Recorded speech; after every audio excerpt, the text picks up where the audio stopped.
So now we are the biggest tourist spot of the Udaipur, the city palace. Mewar বংশের heritage এটা।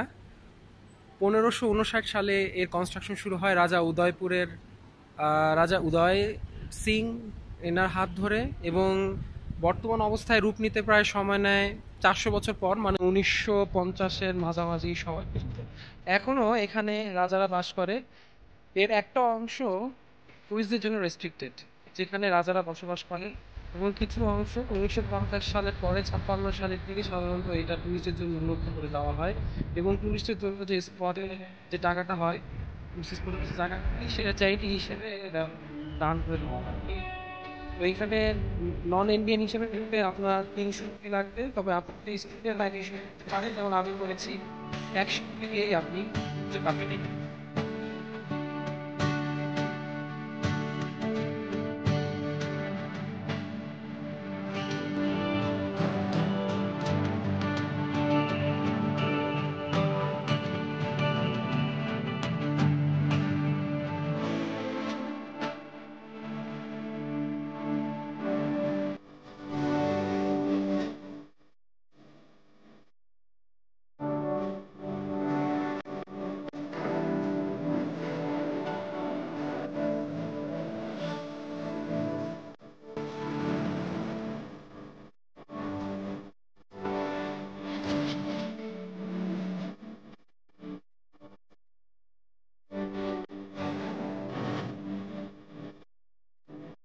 না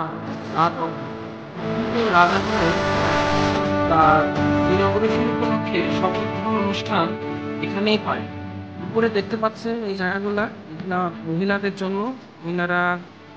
মহিলাদের জন্য যথেষ্ট পর্দার ব্যবস্থা রয়েছে। তারা উপর থেকে এই ছোট জায়গায় রাজ অঙ্গনের নতুন রাজার শপথ গ্রহণ অনুষ্ঠান দেখতে পারে। মুঘলরা যখন উদয়পুরে হামলা করে তখনকার যে উদয়পুরের মহারাজ ছিলেন প্রতাপ সিং, সে একটি অদ্ভুত বুদ্ধির অবলম্বন করেন। প্রত্যেক ঘোড়ার গায়ে এরকম হাতির মতো শুল লাগিয়ে দেন, যার ফলে মুঘলদের হাতি যখন আসতো তখন ভাবতো এদেরকে ছোট হাতি, এই ছোট হাতি ভেবে এদেরকে আক্রমণ করতো না। এখানে দেখতে পাচ্ছেন মুঘলদের সাথে উদয়পুরের একটা যুদ্ধ হয়েছিল হলুদ ঘাট এইরকম জায়গায়। তো সেই যুদ্ধের একটি ছোট্ট খণ্ডচিত্র দেখতে পাচ্ছেন। এখানে উদয়পুরের যে ট্রাইবালরা ছিল তারা উদয়পুরের রাজাকে প্রতাপ সিংয়ের সাথে হাত মিলিয়েছিল। এই পাশে হচ্ছে মুঘলের আকবর, এইখানে দেখা যাচ্ছে আকবর এখানে, এবং এইখানে দেখা যাচ্ছে প্রতাপ সিং এর সৈন্যদের সবার ঘোড়াদের মাথায় হাতির মতো একটি আর্টিফিশিয়াল শুল লাগানো ছিল, যার ফলে হাতিরা তাদেরকে আক্রমণ করতো না। কিন্তু হাতির শুরের মাথায় একটি তরোয়াল লাগানো ছিল, এই তরোয়াল দিয়ে প্রতাপ সিং এর ঘোড়া আহত হয়। পরবর্তীতে প্রতাপ সিং এর ঘোড়া তার মালিককে নিয়ে আহত অবস্থায় প্রায় 5-6 কিলোমিটার দূরে এই নদীটি পার হয়ে তার মালিকের জীবন বাঁচানোর জন্য সে এখানে পৌঁছায়। তারপর তার ঘোড়াটি মারা যায়। প্রতাপ সিং তারপরে তার ভাইয়ের একটি ঘোড়া নেয়, কিন্তু ততক্ষণে মুঘলরা পিছু হটে যায়। তো এখন পর্যন্ত বললে ভুল হবে, আসলে মুঘলরা কখনোই উদয়পুর জয় করতে পারেনি। এটা উদয়পুরের একটা বিশেষ বৈশিষ্ট্য বলতে পারেন। প্রাসাদের এই দরজাগুলো ইচ্ছে করে একটু ছোট করে বানানো হয়েছে, যাতে শত্রুপক্ষ যদি আসে তাহলে যাতে তাদের প্রাসাদের ভিতরে চলাচলের অসুবিধা হয়। এজন্য ইচ্ছে করেই এই দরজাগুলো স্বাভাবিক উচ্চতা থেকে ছোট করে বানানো হয়েছে। মহারানা করণ সিং 8 বছর সিংহাসনে ছিলেন, কিন্তু তার এই স্বল্প সময়ের মধ্যেই তিনি প্রাসাদের সবচেয়ে সুন্দর কারুকাজগুলো নির্মাণ করেছেন। এটা দেখতে পাচ্ছেন, এটা হচ্ছে পিকক কোর্ট। ময়ূরের অনেক মূর্তি দেখতে পাচ্ছেন, মূর্তি নয় আসলে ছবি বললে আরো ভালো হয়। কাঁচ দিয়ে নির্মিত এই স্থাপনাগুলো সূর্যের আলো পড়লেই খুব বেশি চিকচিক করে। এটা কোর্ট, দরবার হলও বলতে পারেন। রাজা এখানে বসে থাকতে পারেন, মহারানীরা এখানে বসে রাখতে পারেন। বিভিন্ন ধরনের অনুষ্ঠান তারা উপর থেকে উপভোগ করেন।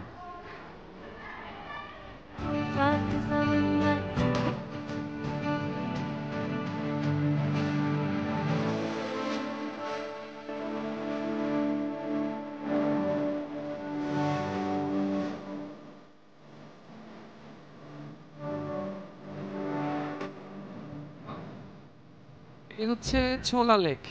লেকের মাঝখানে এটা দেখতে পাচ্ছেন, এই সাদা বিল্ডিংটা, এটা হচ্ছে তাজ হোটেল।